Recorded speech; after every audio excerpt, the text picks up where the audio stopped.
예수님의 생애 전후 수십 년간 이스라엘에는 수십 개의 메시아닉 운동이 있었습니다. 거의 모든 메시아, 스스로 구원자라고 칭한 이들은 처형에 의해 살해당하였고 그로 인해 모두 흩어지고 모든 운동은 무너지고 말았습니다. 그러나 메시아의 사망 후 무너지지 않았던 한 운동은 오히려 300년간 로마 전체에 퍼져나가기 시작했습니다. 스스로를 그리스도인이라 부르는 사람들은 그들의 메시아가 죽었음에도 불구하고 불꽃처럼 퍼져나가기 시작했습니다. 이 메시아의 죽음은 결코 거짓이 아니었습니다. 마가복음에서는 예수의 죽음을 여러 번 증거합니다.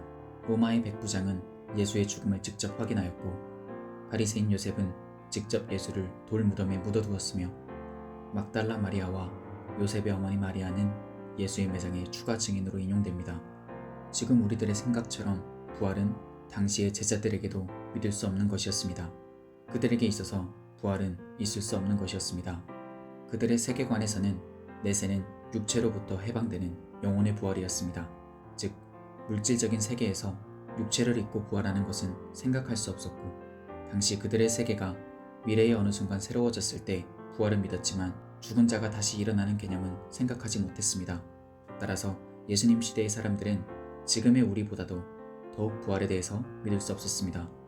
예수의 부활에 대해서 2세기 로마의 철학자이며 기독교인들을 가장 앞서 적나라하게 비판했던 켈수스는 부활에 관한 여성의 증언의 효력을 인정하지 않았고, 당시 많은 사람들은 그의 주장에 동의했습니다.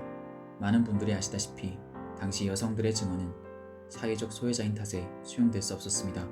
하지만 당시의 상황에 대해서 모든 것을 알던 마가와 그리스도인들이 마가복음과 같은 책에 여성의 증언에 대해서 기록했던 이유는 바로 사실이기 때문입니다.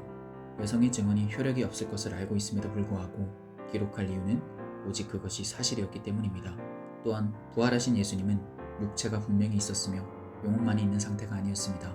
제자들은 예수님을 후에도 알아볼 수 있었고 대화할 수 있었으며 식사할 수 있었습니다. 이것이 그들의 그룹 환각작용일까요? 사도 바울은 후에 고린도서에서 부활하신 예수님을 본 많은 이들의 목격담을 증언하며 그들 중 여전히 살아있는 자들이 그 당시에 존재하였다고 말합니다. 더욱 중요한 것은 예수님의 부활 후 달라진 제자들의 모습입니다.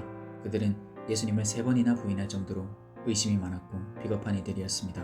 그러나 예수의 부활 후 생명을 걸고 그의 가르침을 전하기 위해서 걸어갔습니다. 예수님은 그가 미리 말씀하셨듯이 성경대로 부활하셨습니다.